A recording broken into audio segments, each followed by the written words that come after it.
오늘부터 5주간에 걸쳐서 사순절에 관련된 말씀을 드리고자 합니다. 죄가 들어오는 길, 그 죄의 결과, 그리고 실낙원, 낙원을 잃어버리죠. 그리고 복낙원, 그리고 예수 그리스도의 십자가, 예수에 대해서 같이 5주간에 걸쳐서 말씀을 나눠보고자 합니다. 많은 성도들은 성경이 마음과 삶에 도움을 주는 그런 기독교의 경전 정도로 이해합니다. 물론 성경 곳곳에 주옥 같은 말씀이 있는 것이 사실입니다. 하지만 성경은 그 정도가 아닙니다. 성경은 우리에게 하나님이 어떤 분인지, 또한 내가 어떤 존재인지 보여줍니다. 그리고 우리의 눈을 열어서 우리가 몸담고 살아가는 이 세상을 보는 눈을 열어줍니다. 그리고 우리의 인생 역사를 보는 눈을 도와주고 있습니다. 그 중에서도 창세기 3장은 성경이 가르쳐주고 있는 진리의 어떤 핵심이 축약되어 있습니다.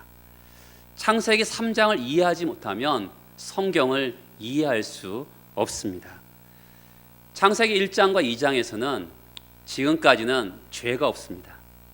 하나님과 인간의 그 삶의 교제가 아주 풍성했습니다. 그리고 에덴 동산에서 정말 행복하고 복된 삶을 살았습니다. 그런데 3장을 넘어가면서 4장부터는 계속 읽어 내려가다 보면 질투가 있고 분노가 있고 살인이 있고 거짓이 있고 아픔과 죽음이, 타락이 있는 그런 인간의 삶의 현장이 나오고 있습니다. 어디를 기점으로요? 창세기 3장을 기점으로 해서 정말 행복한 에덴 동산과 그리고 참혹한 인간의 현실이 확연하게 구분되는 것을 볼 때 바로 우리의 문제가 어디서 왔는지는 오늘 본문에서 확연하게 알 수 있는 것입니다.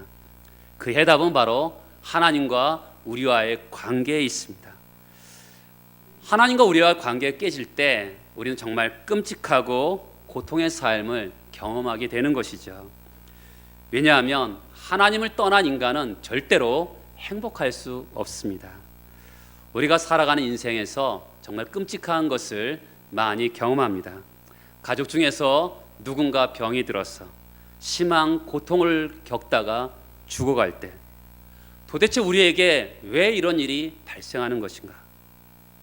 평상시에는 그런 질문도 하지 않습니다.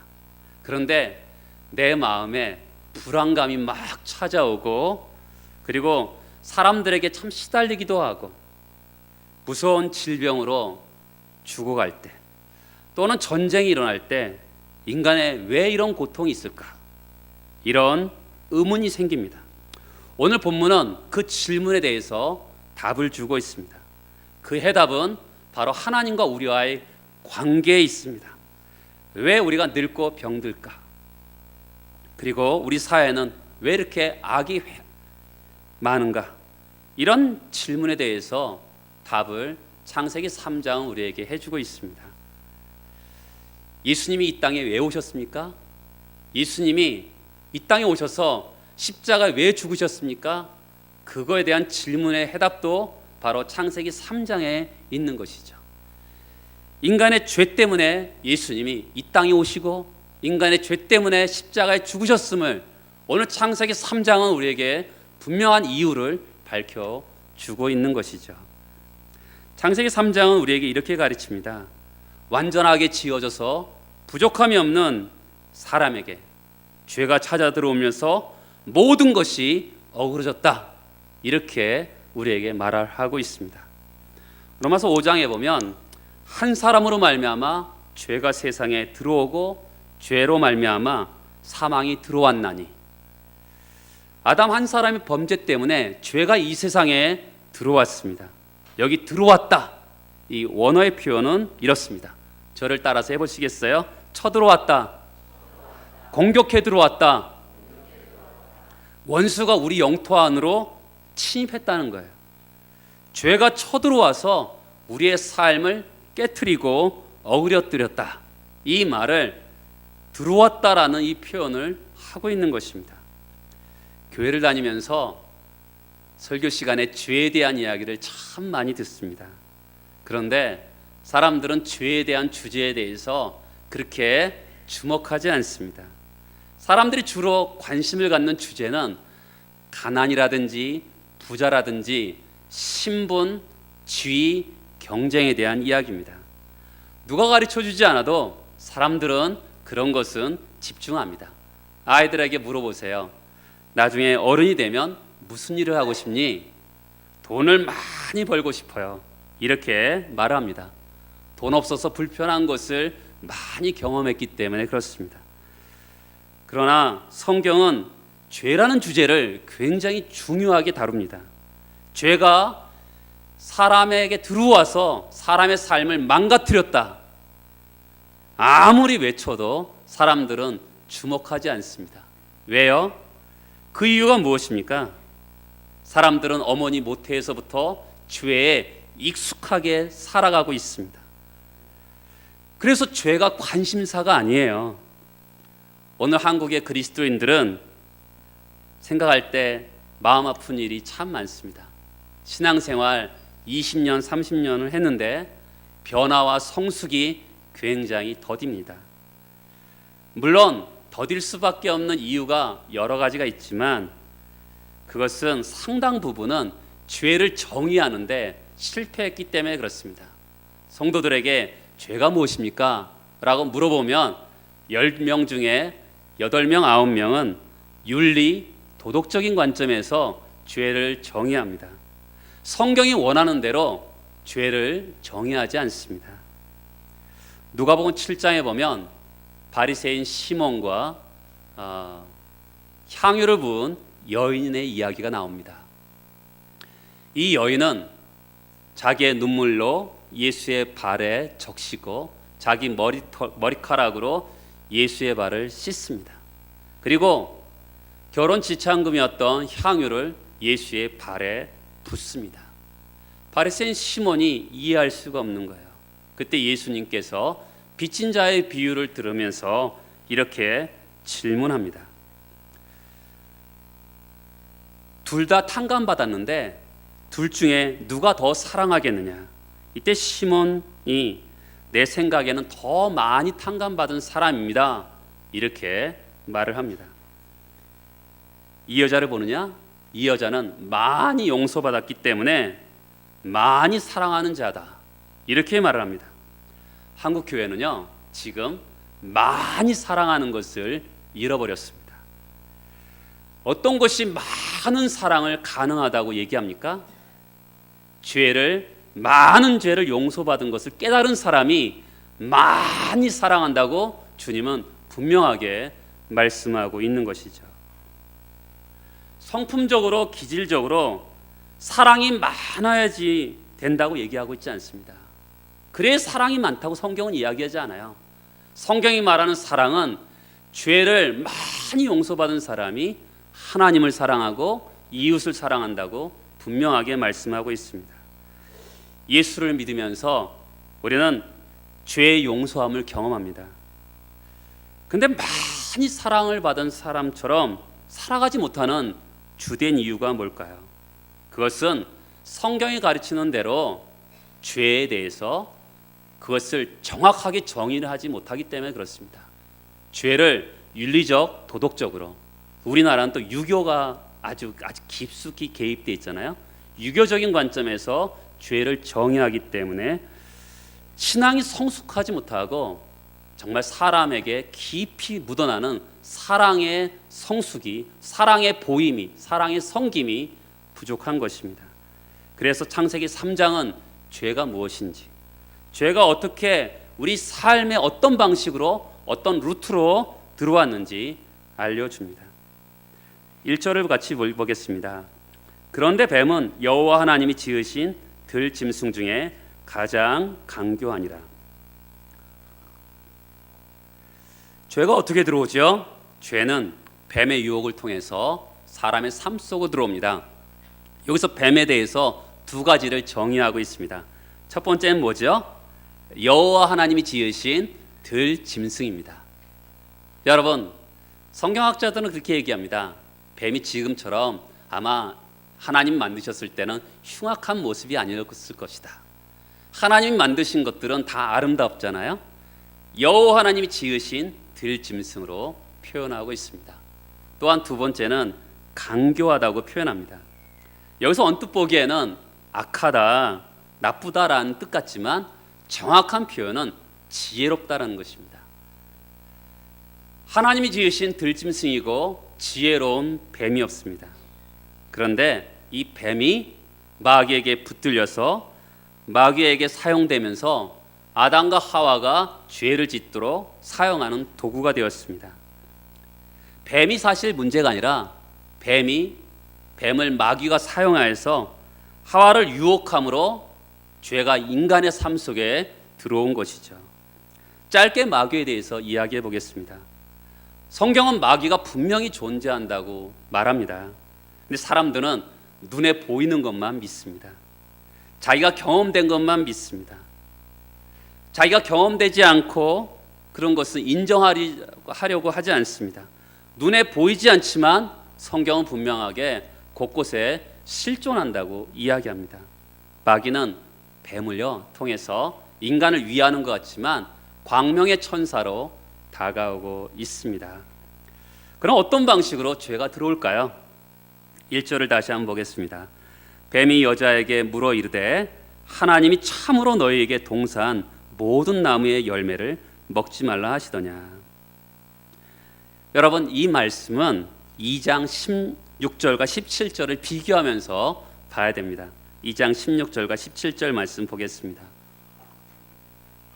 여호와 하나님이 그 사람에게 명하여 이르시되 동상 각종 나무의 열매는 내가 임의로 먹되 선악을 알게 하는 나무의 열매는 먹지 말라.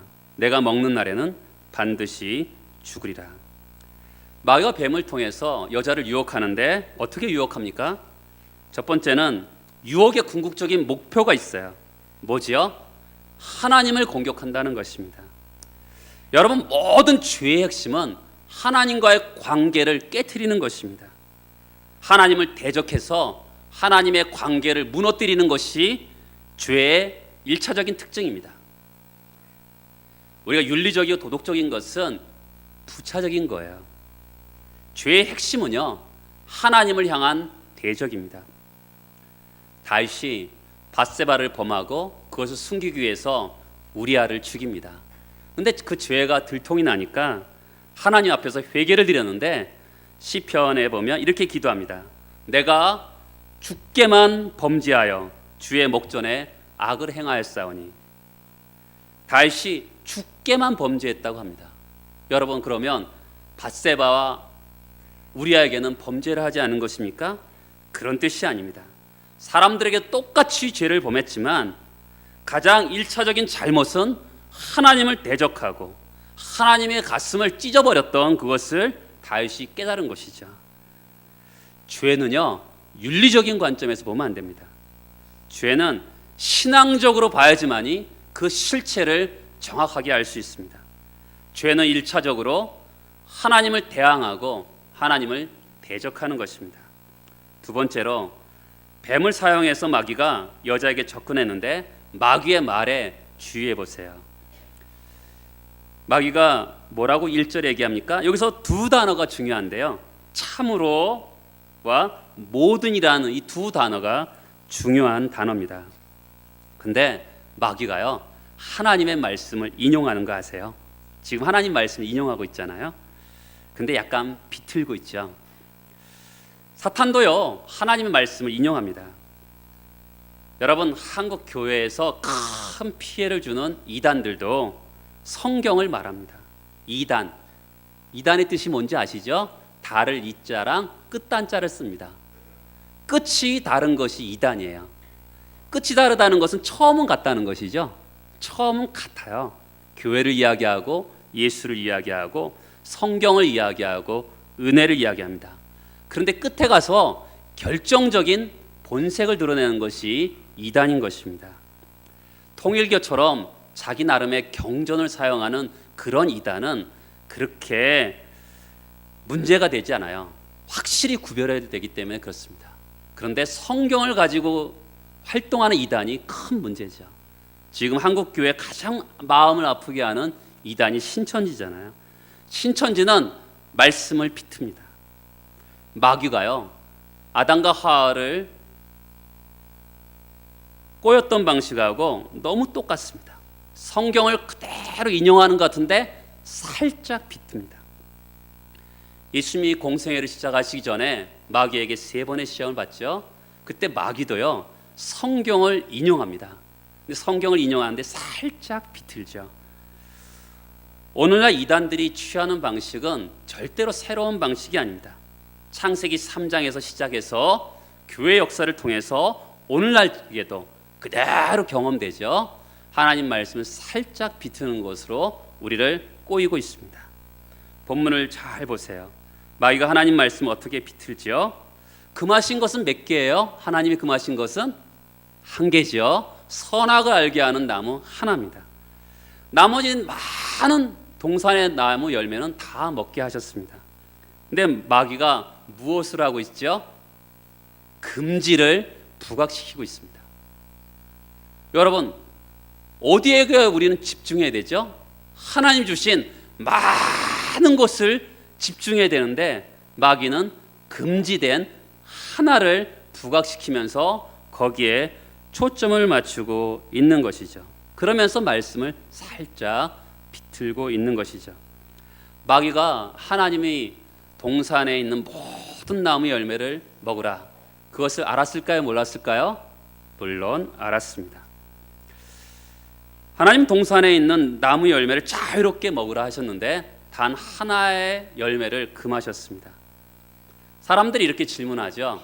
청년들이 특히 많은 질문합니다. 하나님은 왜 선악을 알게 하는 나무를 만드셨어요? 그래서 인간에게 이런 고통을 주셨습니까? 그거에 대해서 답해 주세요. 그러면 제가 교회 다니겠습니다. 여러분, 그렇게 가르쳐줘도 안 다닙니다. 왜 그런 줄 아세요? 부정적인 하나에 딱 꽂혀 있기 때문에 긍정적인 수많은 것들이 보이지 않기 때문에 문제인 것이죠. 마귀가 그렇게 만드는 것입니다. 여러분, 하나님을 잔인한 하나님으로 만드는 것이죠. 그렇죠? 왜 만들어서 하나님 잔인하시네? 왜 만들어서 인간을 이렇게 죄를 범하게 해? 사탄은요, 인간 하나님의 이미지를, 형상을 굉장히 나쁘게 만듭니다. 그러니까 하나님을 못 믿게 하는 거죠. 하나님이 아담에게 주신 것이 얼마나 많습니까? 창세기 2장 15절에 보면 에덴 동산을 주시면서 다스리고 지키라고 말씀합니다. 2장 16절에 보면 동산 나무의 모든 실과는 다 먹으라 말씀하십니다. 그리고 한 그루, 선악을 알게 하는 나무 한 그루만 먹지 말라고 말씀합니다. 사탄은요, 하나님이 주신 풍성함을 보지 못하고 금지된 나무 하나에 모든 관심을 쏟게 합니다. 여러분, 모든 것을 먹으라, 은혜예요, 은혜. 근데 금지된 것에 초점을 맞추는 것이죠. 우리의 시선을 하나에게 집중하는 게 합니다. 금지된 것에. 하나님은, 그러니까 하나님은 어떻게 봐요? 하나님이 주시는 분이 아니라 빼앗는 분으로 보게 하는 거죠. 하나님 인색한 분으로 보게 하는 거죠. 그렇죠? 하나님 심술쟁이, 노랭이로 보게 하는 것이죠. 뭐 다 주시지 왜 그것만 금해? 하나님 인색한 분으로 생각하게 하는 것입니다. 오늘날도 마찬가지죠. 하나님 우리에게 많은 것 주셨잖아요. 우리에게 예수를 주셨습니다. 우리에게 영생을 주시고 천국을 주셨습니다. 우리에게 가정을 주시고 자녀를 주시고 건강을 주셨습니다. 썩지 아니할 소망도 주셨습니다. 금보다 귀한 믿음도 주셨습니다. 그런데 사탄은 그것을 보지 못하게 합니다. 여러 가지 문제가 생기면 문제에게만 집중하는 그런 모습을 우리에게 보여주고 있죠. 사탄은 지금도 우리에게 하나님이 주신 많은 것을 보지 못하게 하고 단지 어려운 그 하나만을 보게 하는 아주 나쁜 사탄인 것을 보게 됩니다. 창세기에 기록된 사람의 창조 기사를 한번 보십시오. 사람의 창조 과정은 굉장히 특별해요. 그렇죠? 다른 모든 만물은 말씀 한마디로 창조하셨는데 사람은 흙으로 손으로 빚으셨습니다. 그리고 그 코에 생기를 불어넣으셨습니다. 사람을 지으실 때 하나님이 서로 의논하셨어요. 우리의 형상과 우리의 모양으로 만들자. 하나님 서로 의논하셨습니다. 그리고 그래서 하나님 형상을 우리 사람에게 담아 놓으시고 에덴 동산에 두셨습니다. 사람을 언제 창조하셨죠?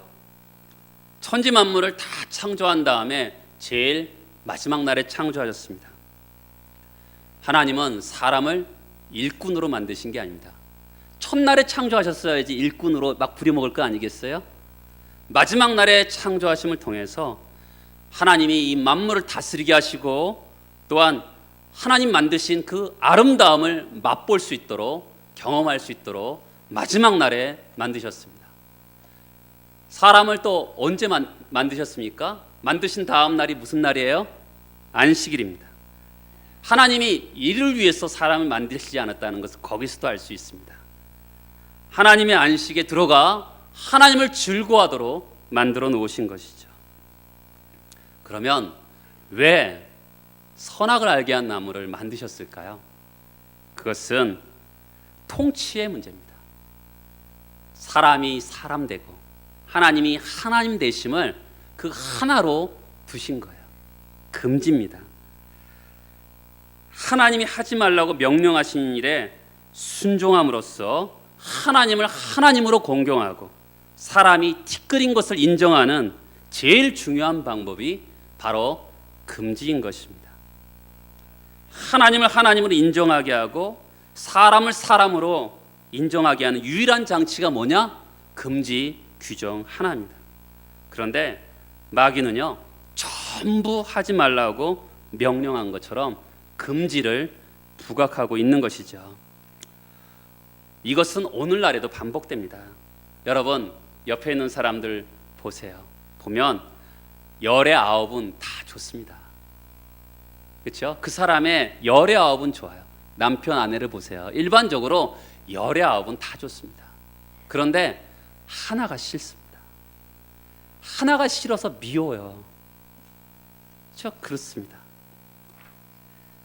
9가지는 잘하는데 그게 눈에 들어오지 않고요. 부정적인 거 하나만 딱 들어오니까 사랑하지 못하겠다는 것입니다. 아담과 하와에게 행한 일들이 오늘날 우리에게도 이루어지고 있는 것을 볼 수가 있는 것이죠. 2절과 3절을 한번 보겠습니다. 여자가 뱀에게 말하되 동산 나무의 열매를 우리가 먹을 수 있으나 동산 중앙에 있는 나무의 열매는 하나님 말씀에 너희는 먹지도 말고 만지지도 말라 너희가 죽을까 하노라 하셨느니라. 마귀의 유혹에 하와가 반응을 합니다. 무슨 말을 제일 먼저 했어야 되죠? 하나님이 다 먹어도 된다고 했다. 동산 중앙에 있는 나무 열매 그것만 먹지 말라고 했다. 이렇게 답해야 되는 것입니다. 그렇죠? 지금 하와는요, 하나님의 선하심을 알고 있었습니다.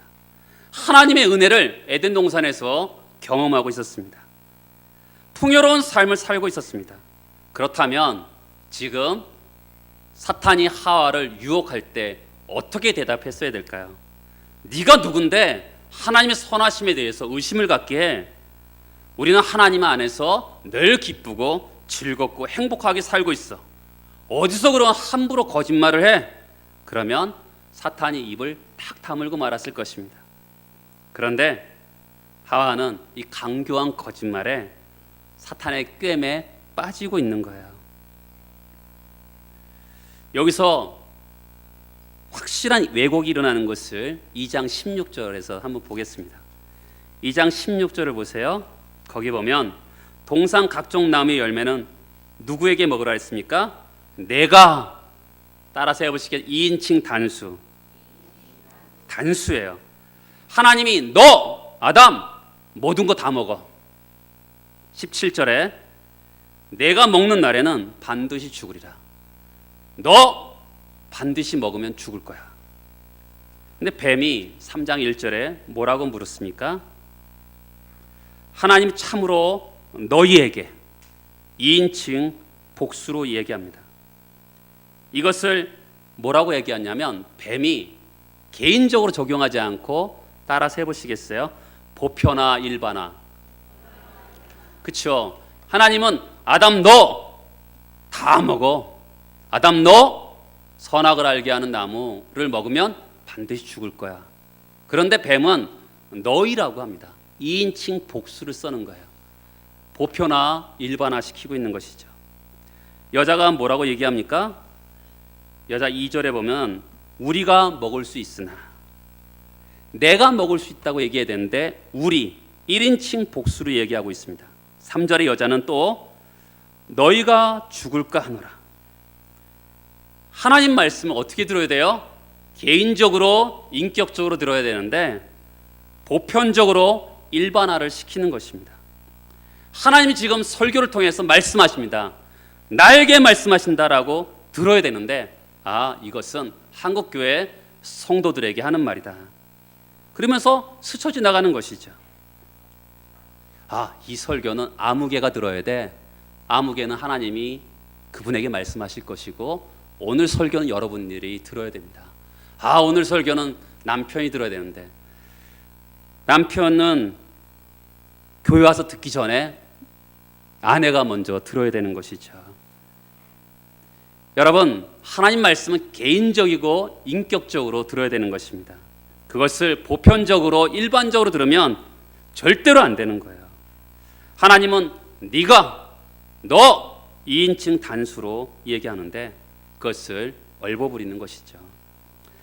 한국 교회는 이 하나님 말씀 1인칭 복수, 우리 2인칭 복수, 너희라고 하면서 개인에게 적용을 하지 않습니다. 하나님 말씀은 일반화하고 보편화해서는 안 돼요. 개인에게, 나에게 주시는 말씀으로 들어야지만이, 그래야지만 삶에 적용이 일어나는 것이죠.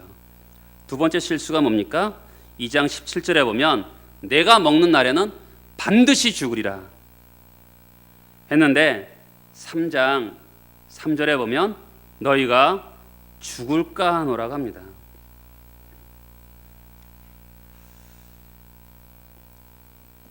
만지지도 말라, 이건 더한 거죠. 없는 얘기를 하는데 죽을까 하노라, 반드시 죽으리라 하는데 원문에 보면 죽고 또 죽으리라. 히브리어는요, 죽는다라는 말이 반복되면 예외 없이, 변경 없이, 여지 없이 반드시 죽는다라는 거예요. 죽는 결과가 어떻게 됩니까? 자, 여러분 생각해 보세요. 반드시 죽는다가 죽을까 하노라, 어떻게 반응할까요? 결과가 흐릿하잖아요. 죽을 수도 있고 안 죽을 수도 있다라는 거 아니겠습니까? 여러분, 하나님 반드시 죽는다라고 우리가 분명하게 인식하는 것과 죽을 수도 있고 안 죽을 수도 있다, 결과가 흐리면 어떻게 해요? 죄를 지을 수 있는 담력이 생깁니다. 한번 지어보지. 죽을 수도 있고 안 죽을 수도 있는데 결과가 다르죠. 더 나아가서 하나님의 말씀을 사탄은 정면으로 부정합니다. 4절에 보면 결코 죽지 아니하리라. 하나님은 반드시 죽을 거라고 얘기하고 있어요. 놀라운 사실을 발견하죠. 여러분, 마귀가요 결코 죽지 아니하리라.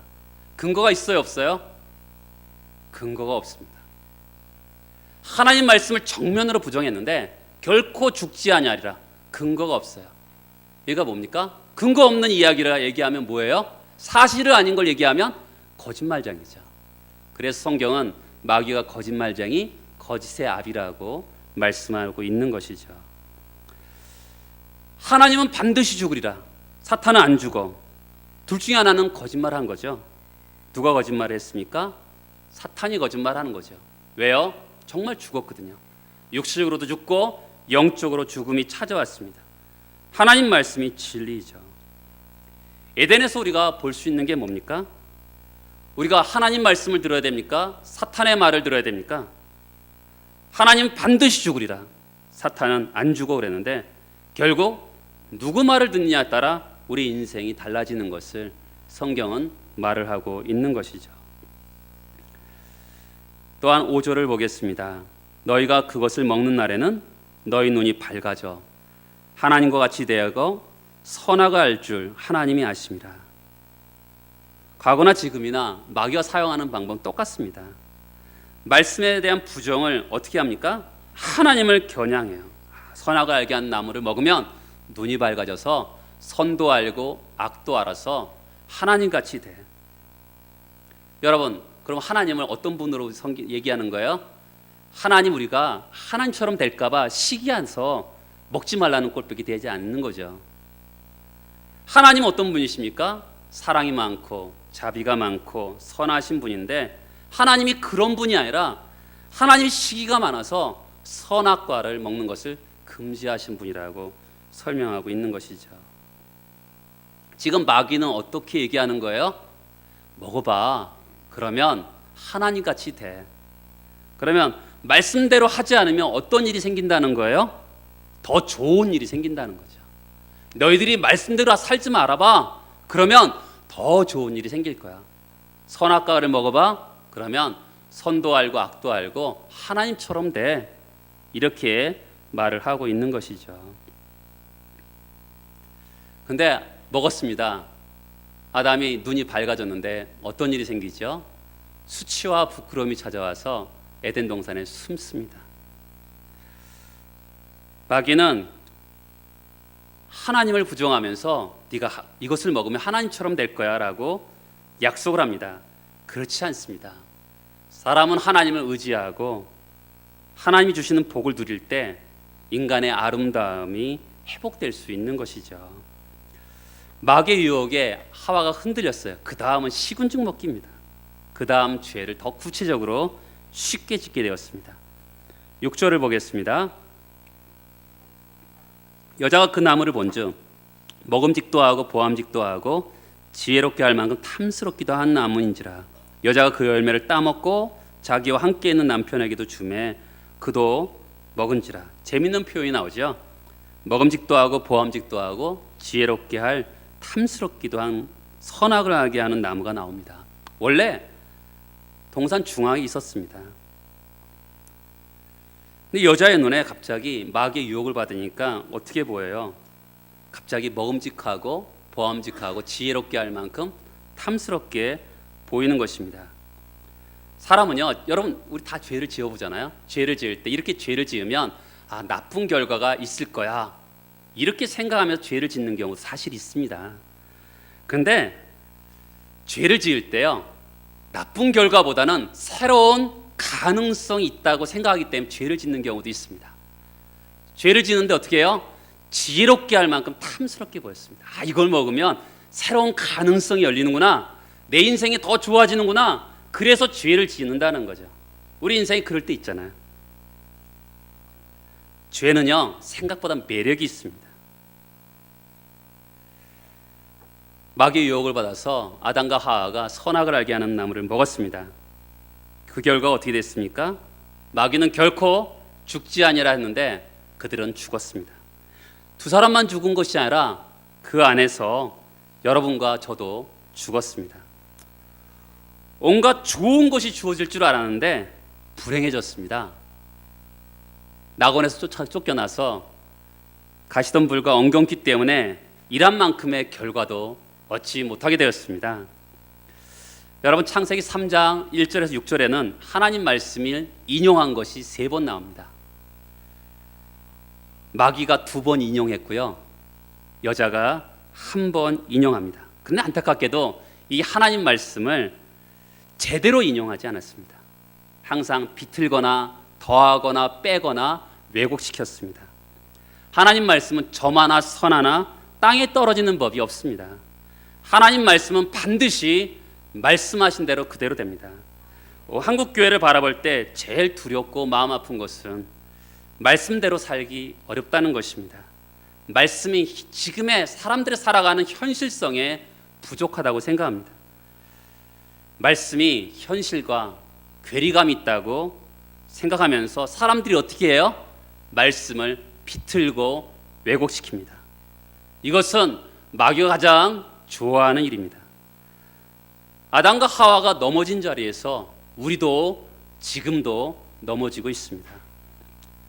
여러분, 하나님 말씀에 우리의 인생을 한번 걸어보십시오.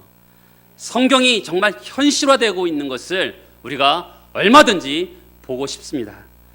한국 교회가 보편적인 성도들은 어떻습니까?